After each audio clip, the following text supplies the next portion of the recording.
आप सभी का स्वागत है हमारे YouTube चैनल इलेक्ट्रॉनिक लैब में। आज हम लोग क्लास 10 का साइंस का चैप्टर धातु एवं अधातु का ऑब्जेक्टिव टाइप क्वेश्चन को सॉल्व करेंगे।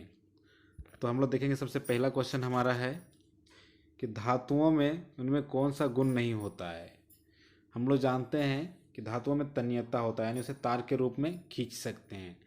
दूसरा अघातवर्धनीयता, यानी उसे चादर के रूप में बना सकते हैं, चादर को पीट के उसको बना सकते हैं। तीसरा है सोनोरस, यानी उसमें एक धात्विक ध्वनि जो होता है, अगर धातु किसी चीज़ में कठोर अवस्था में टकराता है तो उससे एक ध्वनि निकलता है, उसी को हम लोग सोनोरस बोलते हैं। ये होता है भंगुरता, यानी जिसको पटकने से आसानी से टूट जाए उसको हम लोग भंगुरता बोलते हैं। ये नहीं होता है क्योंकि धातुएं जो होते हैं कठोर होते हैं। तो ये मेरा ऑप्शन नंबर डी सही आंसर हो जाएगा। ठीक है, अगला क्वेश्चन है हमारा, निम्न में से कौन सा अधातु को पानी में डुबोकर रखा जाता है। यानी अगर उसको बाहर रखते हैं तो ऑक्सीजन से भी क्रिया करके, नाइट्रोजन से भी क्रिया करके, और जो भी हमारे बाहरी तत्व है उससे भी क्रिया करके वो आग पकड़ लेता है। तो इसको सुरक्षित रखने के लिए हम लोग इसको पानी में डुबो कर रखते हैं। तो इसका सही आंसर हो जाएगा श्वेत फास्फोरस। श्वेत फास्फोरस को हम लोग हमेशा पानी में डुबो कर रखा जाता है।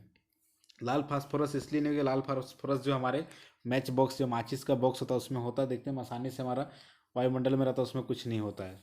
सल्फर और आयोडीन से इसका कोई प्रभाव नहीं पड़ता। सही आंसर इसका श्वेत फास्फोरस होगा। अगला क्वेश्चन है हमारा, निम्न में से कौन सा अधातु विद्युत का चालन करता है। यानी हम जानते हैं कि सभी जो अधातुएं होती है वो विद्युत का कुचालक होते हैं, लेकिन एक ऐसा अधातु है जो विद्युत का चालक करता है। ऑक्सीजन कुचालक है, सल्फर भी कुचालक है, आयोडीन भी कुचालक, लेकिन ग्रेफाइट जो कार्बन का अपरूप है ये विद्युत का चालक करता है। इसका प्रयोग हम लोग बहुत सारे बैटरियों में देख चुके हैं कि एनोड या कैथोड के रूप में इसका प्रयोग होता है। अगला है हमारा, निम्न में से कौन सा अधातु की चमक होती है। हम जानते हैं कि सभी धातुओं में, अधातुओं में चमक नहीं होती, वो या तो गैस अवस्था में पाई जाती है या फिर वेपर में पाई जाती है। ठीक है, लेकिन एक ऐसा धातु है जिसमें चमक पाई जाती है। तो इसमें मेरा कार्बन नहीं होगा, ब्रोमीन भी नहीं होगा, फास्फोरस भी नहीं होगा, लेकिन आयोडीन जो होता है उसमें एक चमक होती है। इसका सही आंसर मेरा हो जाएगा आयोडीन। अगला क्वेश्चन हमारा है,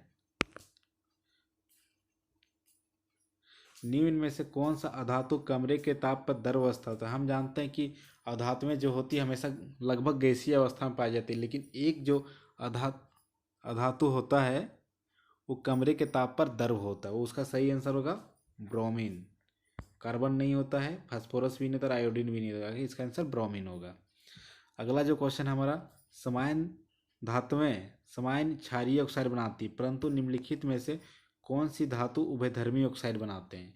इसमें कहा जा रहा है जो धातु होती है वो ऑक्सीजन से अभिक्रिया करके हमेशा ही क्षारीय ऑक्साइड बनाती है, लेकिन एक जो धातु है वो उभयधर्मी ऑक्साइड बनाती है। यानी उभयधर्मी उसको बोलते हैं जो क्षारीय और लवणीय दोनों ऑक्साइड बनाते हैं, क्षारीय और अम्लीय दोनों ऑक्साइड बनाते हैं, उसको हम लोग उभयधर्मी ऑक्साइड कहते हैं। तो उसमें से मेरा एल्युमिनियम सही आंसर है, क्योंकि एल्युमिनियम ऐसा पदार्थ है जो उभयधर्मी ऑक्साइड बनाता है। ठीक है, अगला हमारा क्वेश्चन है, इसमें दिया है क्वेश्चन नंबर 7, बहुत इंपॉर्टेंट क्वेश्चन। सबसे पहले हम देखेंगे, निम्न तत्व एक्स, वाई और जेड के इलेक्ट्रॉनिक विन्यास दिया है। ठीक है ना, एक्स का दिया 2 और 8, यानी 10 जो परमाणु संख्या होता है वो नियोन को होता है। ठीक है, और 2 8 7 यानी 15 17, 17 जो होता है क्लोरीन क्या होता है। यानी वाई जो मेटल है क्लोरीन है, एक्स जो है मेटल बोल रहे हैं, एक्स जो है वो है मेरा नियोन, और जेड दिया 2 8 2 यानी 12, 12 जो होता है मैग्नीशियम का होता है। तो जेड बराबर Mg। ठीक है, तो इसमें पूछ रहा है कि निम्नलिखित में से कौन सा कथन सत्य है। तो देखेंगे एक्स एक धातु है तो नियोन एक धातु नहीं है, तो ये मेरा 1 नंबर गलत है। ठीक है, अगला है निम्न वाई एक धातु है, तो वाई देखते क्लोरीन है, क्लोरीन क्या है अधातु है, तो ये भी मेरा आंसर नहीं होगा। जड दिया है, जड एक अधातु है, लेकिन यहाँ पर मैग्नीशियम है तो मैग्नीशियम मेरा धातु है, तो ये भी मेरा आंसर नहीं होगा। अगला क्वेश्चन, अगला है ऑप्शन नंबर डी, वाई एक अधातु है, तो बिल्कुल सही। तथा जड एक धातु है, बिल्कुल सही। तो ऑप्शन नंबर डी मेरा करेक्ट आंसर होगा। इस तरह क्वेश्चन पॉलिटेक्निक वगैरह में पूछे जाते हैं, इसलिए इस तरह का क्वेश्चन पर आप ज़्यादा गौर फरमाइए। अगला क्वेश्चन हमारा है, एक्स तथा वाई के मध्य अभिक्रिया पर यौगिक जड़ बनता है। जड़ इलेक्ट्रॉन खोता है तथा वाई इलेक्ट्रॉन ग्रहण करता है। निम्नलिखित में से कौन सा गुण जड़ नहीं दर्शाता है? इसमें कहा जा रहा है कि एक्स जो होता है इलेक्ट्रॉन खोता है, यानी इसमें इलेक्ट्रॉन खोता है उसको पॉजिटिव होते बोलते हैं, ठीक है ना, यानी माइनस चला जाता है। दूसरा है वाई जो ग्रहण करता है, यानी ये प्लस होता है ये माइनस होता है, ठीक है। और इस तरह अभिक्रिया करके जड़ बनता है। तो हम लोग जानते हैं जो आयनिक बॉन्ड होता है, एक में खोता है और दूसरा में ग्रहण करता है, उसको आयनिक बॉन्ड बोलते हैं। तो आयनिक बॉन्ड के गुण पूछ रहा है कि जो प्रोडक्ट बन रहा है जड़, तो आयनिक गुण का प्रोडक्ट बन रहा है तो उसका क्या क्या गुणधर्म होना चाहिए, हम लोग इसको एक पीडीएफ के जरिए देख सकते हैं। यहाँ पर हमारा दिया हुआ है, देखिए आयनिक यौगिक, जो आयनिक यौगिक बनता है, जड़ आयनिक यौगिक बनता है वो क्या क्या होते हैं। गलनांक एवं कथनांक, फर्स्ट नंबर का भौतिक गुण क्या क्या है, ठीक है नहीं। धन एवं ऋण आयनों के बीच मजबूत आकर्षण बल के कारण आयनिक यौगिक ठोस और कठोर होते हैं, यानी यह ठोस भी होता है कठोर होता है, ठीक है नहीं। दूसरा है गलनांक और कथनांक, आयनिक यौगिक का गलनांक और कथनांक बहुत अधिक होता है, यानी इसका गलनांक भी उच्च होता है और कथनांक भी उच्च होता है। तीसरा है घुलनशील या विद्युत संयोजक यौगिक सामान्यतः जल में घुलनशील तथा केरोसिन पेट्रोल आदि में विलयकों में अविलय होते हैं, यानी ठीक है। और दूसरा है विद्युत का चालकता, यानी विद्युत का भी चालन करता है, लेकिन ये दिया विलयन के रूप में विद्युत का चालक करते हैं, ठीक है। तो हम लोग तीन चीज़ देख लिए, तो हम लोग तीन चीज़ उस क्वेश्चन में देखते हैं कि तीन चीज़ है मेरा क्या क्या, ठीक है। इसमें दिया है कि उच्च गलनांक होता है, बिल्कुल सही होता है उच्च गलनांक। दूसरा है निम्न गलनांक होता है, तो ये गलनांक इसमें दिया कि कौन सा गुण नहीं दर्शाता, तो नहीं दर्शाता, निम्न गलनांक नहीं दर्शाता है, ठीक है, यही आंसर होना चाहिए। तीसरा देख लेते हैं हम लोग, गलित अवस्था में विद्युत का चालन करता है, बिल्कुल सही, चालन तो करता है, ठीक है ना। ठोस अवस्था में पाया जाता है, बिल्कुल पाया जाता है। हमारा इसमें कौन सा फॉलो नहीं कर रहा है, बी नंबर, तो बी नंबर जो है आयनिक बॉन्ड का फॉलो नहीं कर रहा है, इसलिए मेरा ऑप्शन नंबर बी सही आंसर है। उसका निम्न गलनांक नहीं होता, हमेशा उसका उच्च गलनांक होता है। अगला जो क्वेश्चन है हमारा, निम्नलिखित में से कौन सी मिश्र धातु मरकरी उसके एक अवयव के रूप में पाया जाता है? स्टेनलेस स्टील, स्टेनलेस स्टील में क्या होता है, आयरन होता है, कार्बन भी होता है थोड़ा मोड़ा, उसके बाद निकेल होता है और क्रोमियम होता है, तो इसमें मेरा मरकरी नहीं होता। अगला है अल्निको, अल्निको में एल्युमिनियम और निकेल होता है, तो ये में भी मेरा आंसर नहीं होगा। सोल्डर, सोल्डर में क्या होता है, लेड और पीबी और प्लस एसएन टीन होता है, टीबी नहीं होता। जिंक का अम्लगम, जिंक अम्लगम में मेरा मरकरी होता है, तो ये मेरा बिल्कुल सही आंसर। अम्लगम का जहाँ बात होगा वहाँ पर मरकरी उपस्थित होता है। अगला जो क्वेश्चन हमारा है, धातुओं में सामान्यतः धातु सामान्यतः ठोस प्रकृति होती है, यानी ठोस होते हैं। निम्नलिखित में से कौन सी धातु कमरे के ताप में द्रव अवस्था में पाया जाता है? तो मैग्नीशियम हमेशा ठोस अवस्था में पाया जाता है, फेरस ठोस में पाया जाता है, क्रोमियम ठोस में पाया जाता है। तो इसमें जो Ag मरकरी दिया है ये हमेशा, जिसको पारा भी बोलते हैं, ये हमेशा द्रव अवस्था में पाया जाता है, ये मेरा बिल्कुल सही आंसर हो जाएगा, डी नंबर। अगला क्वेश्चन हमारा है, उससे पहले हम आपको बताना चाहेंगे कि अगर आपको वीडियो मेरा अच्छा लग रहा है, आपके लिए इम्पोर्टेंट है, तो हमारे चैनल को ज़रूर सब्सक्राइब करें। क्वेश्चन नंबर 11 हमारा है, मैग्नीशियम धातु के लिए निम्न में से कौन सा कथन गलत है, यानी मैग्नीशियम का प्रॉपर्टी में कौन कौन सा कथन गलत है वो देखना है। पहला ऑप्शन नंबर है, यह ऑक्सीजन में चमकीला श्वेत ज्वाला के साथ जलती है, बिल्कुल सही। हम लोग देखे हैं जो मैग्नीशियम का पेपर होता है उसको हम लोग जो ऑक्सीजन के साथ ये जलता है, तो ये नहीं होगा। अगला है, यह ठंडे जल से अभिक्रिया कर मैग्नीशियम ऑक्साइड बनाता है तथा हाइड्रोजन गैस निकालती है, ये ठंडे जल से अभिक्रिया नहीं करता है, तो ये क्वेश्चन आंसर होना चाहिए, ये हमेशा गर्म जल से अभिक्रिया करता है। अगला है, या गर्म जल से अभिक्रिया कर मैग्नीशियम हाइड्रोक्साइड बनाता तथा हाइड्रोजन गैस निकालती है, भी कथन सही है।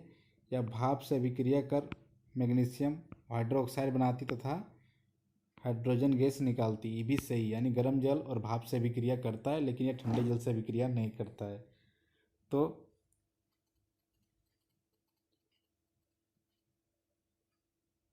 तो ये कथन गलत है कि यह ठंडे जल से अभिक्रिया करता है, ठीक है ना। अगला हम लोग देखेंगे, अगला क्वेश्चन, एक तत्व ए मुलायम है, उसे चाकू से आसानी से काटा जा सकता है। यह वायु के प्रति अत्यधिक क्रियाशील है, यानी वायु से अभिक्रिया करता है, तथा वायु में खुला नहीं रखा जा सकता है। यह जल के साथ प्रचंड अभिक्रिया करता है। निम्नलिखित में से इस धातु के पहचान, यानी ये हवा में भी ऑक्सीजन से भी अभिक्रिया करता है और जल से भी क्रिया करता है। तो हम लोग, और इसे चाकू से आसानी से काटा जा सकता है। तो कौन सा धातु? तो मैग्नीशियम ऐसा नहीं है, तो मैग्नीशियम नहीं होगा। सोडियम, सोडियम आगे देते हैं पोटेशियम और कैल्शियम। पोटेशियम और कैल्शियम तो नहीं होगा, लेकिन सोडियम ऐसा धातु है जिसे केरोसिन तेल में डुबोकर इसलिए रखा जाता है ताकि ये हवा और पानी से अभिक्रिया ना करे और अभिक्रिया करके आग ना लगाए, इसलिए इसका आंसर हो जाएगा सोडियम। और सोडियम को हम लोग चाकू से आसानी से काट सकते हैं, ठीक है। अगला क्वेश्चन हमारा है, यदि कॉपर को वायु में खुला रखा जाता है तो यह अपनी चमकीली भूरी सतह खो देता है तथा हरे रंग का परत प्राप्त करता है। यह किस के निर्माण से होता है? हम लोग जानते हैं कॉपर जो है जब ऑक्सीजन से विक्रिया करता है तो CuO बनाता है, ठीक है। तो कॉपर ऑक्साइड, और कॉपर ऑक्साइड से ही इसका सरफेस जो होता है हरा रंग का हो जाता है। तो इसका आंसर हो जाएगा कॉपर ऑक्साइड, ठीक है। अगला क्वेश्चन है, हमारे जीवन में स्टेनलेस स्टील एक उपयोगी पदार्थ है। बिल्कुल सही, हमारे घर में जितने बर्तन हैं लगभग लगभग स्टेनलेस स्टील का है। अब पूछा स्टेनलेस स्टील में आयरन को किसके साथ मिश्रित किया जाता है? तो हम लोग देखेंगे, हम लोग जानते हैं कि निकेल और क्रोमियम दो ऐसे तत्व हैं जो किसी भी पदार्थ को संक्षारण से बचाता है तथा उसमें एक चमक लाता है, ठीक है। तो इसका आंसर निकेल और क्रोमियम होना चाहिए, लेकिन ऑप्शन देख लेते हैं। ऑप्शन ये निकेल एंड क्रोमियम, तो ये चांस है कि हो सकता है बी नंबर देखते हैं, कॉपर और क्रोमियम, तो ये गलत आंसर है। अगला है निकेल एंड कॉपर, निकेल तो सही लेकिन कॉपर गलत है। कॉपर और Au माने कॉपर और चांदी, ये भी सोना गलत है, ये भी। तो मेरा आंसर ए नंबर हो जाएगा, निकेल एंड क्रोमियम। अगला क्वेश्चन हमारा है, निम्नलिखित में से कौन सी धातुएं प्रकृति में प्राकृतिक अवस्था यानी स्वतंत्र अवस्था में पाई जाती है, यानी किसी खनिज के रूप में ये नहीं पाई जाती, डायरेक्टली पाया जाता है। तो कौन सा तत्व होगा इसमें? हम लोग जानते हैं सोना ऐसा तत्व है जो जल्दी किसी से अभिक्रिया नहीं करता, ये सबसे कम अभिक्रियाशील तत्व है, इसलिए ये हमेशा प्रकृति में स्वतंत्र अवस्था में पाया जाता है। सोना Au ओरम यानी सोना का जो प्रतीक होता है Au, तो ये मेरा बिल्कुल सही आंसर होगा। Ag चांदी का होता, चांदी नहीं होगा, गलत है। कॉपर भी नहीं होता, कॉपर भी ऑक्साइड में पाया जाता है, और एल्युमिनियम भी एस्क में पाया जाता है, खनिज में पाया जाता है। मेरा आंसर हो जाएगा सोना। अगला जो क्वेश्चन है, पीतल एक मिश्र धातु है। हाँ, तो पीतल एक मिश्र धातु, तो कौन कौन धातुओं से मिलकर ये बना है? तो हम लोग जानते हैं पीतल जो है कॉपर और जिंक से मिलकर बना है, ठीक है। अगला जो क्वेश्चन है, ये क्वेश्चन हमेशा पूछता है एग्जाम में, ठीक है, तो याद रखना है आपको। अगला क्वेश्चन है, कांस्य एक मिश्र धातु है। हम लोग देखें अभी पीतल जो था कॉपर और जिंक से बना है, तो ये मेरा आंसर नहीं होगा। अगला है कॉपर और टीन, तो ये बिल्कुल सही आंसर हो जाएगा। जो हमारा कांसा बनता है कॉपर और टीन से बनता है, ठीक है ना। अगला क्वेश्चन है, सोल्डर एक मिश्र धातु है। जो हम लोग सोल्डरिंग के लिए प्रयोग करते हैं वो रॉ मटेरियल जो होता है किसका बना होता है? तो कॉपर और जिंक तो हम लोग देखें ये बनता है इससे पीतल, दूसरा कॉपर और टीन से बनता है ये मेरा कांस्य, तो Pb और Sn यानी लेड और टीन, लेड और टीन से मेरा सोल्डर बनता है, तो ये बिल्कुल मेरा सही आंसर सी नंबर। AgCu यानी चांदी और कॉपर से नहीं बनता, तो मेरा सी नंबर ऑप्शन सही है। अगला क्वेश्चन देखेंगे हम, धातुओं के पतले तार के रूप में खींच सकते हैं, इनमें कौन सा गुणधर्म दर्शाता है? हम लोगों ने पढ़ा है कि जिससे हम लोग कोई भी तत्व को जिससे हम लोग तार के रूप में खींच सकते हैं उस गुणधर्म को तन्यता बोलते हैं, तो इसका सही आंसर तन्यता हो जाएगा, ठीक है। आघातवर्तीयता नहीं होगा क्योंकि इससे चादर के रूप में खींचते। धावनिकता मतलब जैसे ध्वनि निकलता है, ये भी नहीं होगा। चालकता जिसमें करंट का चालन हो, ये भी नहीं होगा, ठीक है। अगला क्वेश्चन है हमारा 19 नंबर, धातुओं के हथौड़े से पीटकर पतली चादर के रूप में परिवर्तित कर सकते हैं, इसमें कौन सा गुण धर्म दर्शाता है? अभी हमने पहले देखा कि ए में तो तन्यता जिसको बोलते हैं जैसे तार के रूप में खींच सकते हैं, आघातवर्धनीयता उसको बोलते हैं जिसे हम लोग पतले चादर के रूप में बदल सकते हैं, परिवर्तित कर सकते हैं। इसका बिल्कुल आंसर बी होगा। अगला क्वेश्चन हमारा है,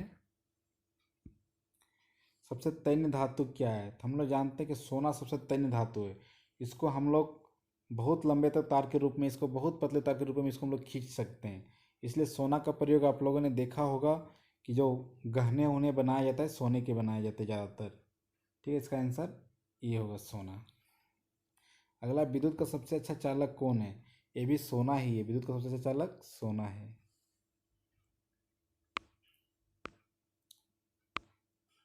अगला क्वेश्चन है हमारा, ताप का सबसे अच्छा चालक कौन है? यानी ताप अगर जो हीट करेंगे तो एक इंच से दूसरे इंच तुरंत ट्रांसफर कौन करता है?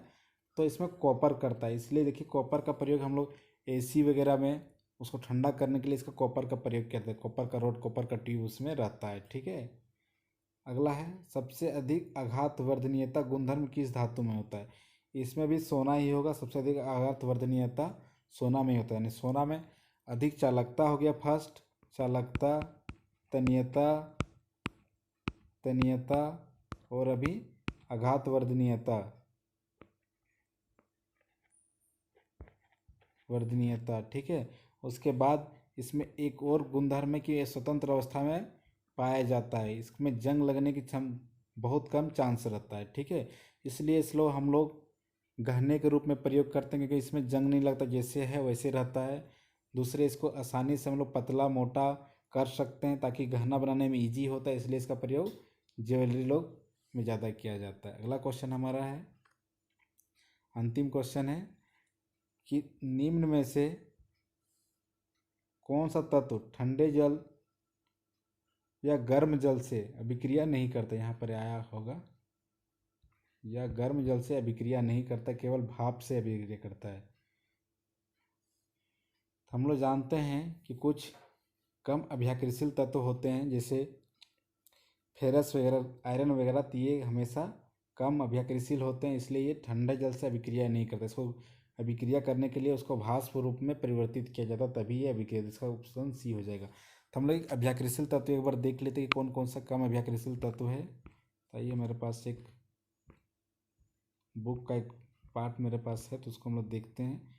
अभिक्रियाशील श्रेणी, तो हम लोग देखें सबसे आगे पोटेशियम है, उसके बाद सोडियम है, उसके बाद कैल्शियम है, उसके बाद मैग्नीशियम, उसके बाद एल्युमिनियम है। वो घटता हुआ सबसे अधिक अभिक्रियाशील था तो पोटेशियम है, उसके बाद सोडियम, उसके बाद देखिए यहाँ पर आता है जिंक आता है, आयरन है, लेड है, हाइड्रोजन है, कॉपर है, मरकरी है, सिल्वर है, गोल्ड है। सबसे कम अभिक्रियाशील तत्व अगर पूछेगा तो हमको क्या मानना है? गोल्ड। सबसे अधिक अभिक्रियाशील तत्व पोटेशियम। और अगर इस तरह हम लोग जब देखते हैं, जो विस्थापन अभिक्रिया हम लोग पढ़ते हैं, उसमें कहा जाता है कि अधिक अभिक्रियाशील तत्व कम अभिक्रियाशील तत्व को विस्थापित कर देता है। तो इस श्रेणी को हमको याद रखना बहुत ज़रूरी है, हमेशा एग्जाम में पूछा जाता है। हम लोग अगला चैप्टर में और 25 क्वेश्चन, अगला इसी पार्ट्स में अगला और 25 क्वेश्चन को सॉल्व करेंगे, ताकि इस चैप्टर का पूरा पूरा क्वेश्चन मेरा कैप्चर हो सके। इसके लिए धन्यवाद। अगर वीडियो अच्छी लगी हो तो लाइक एंड सब्सक्राइब ज़रूर करें।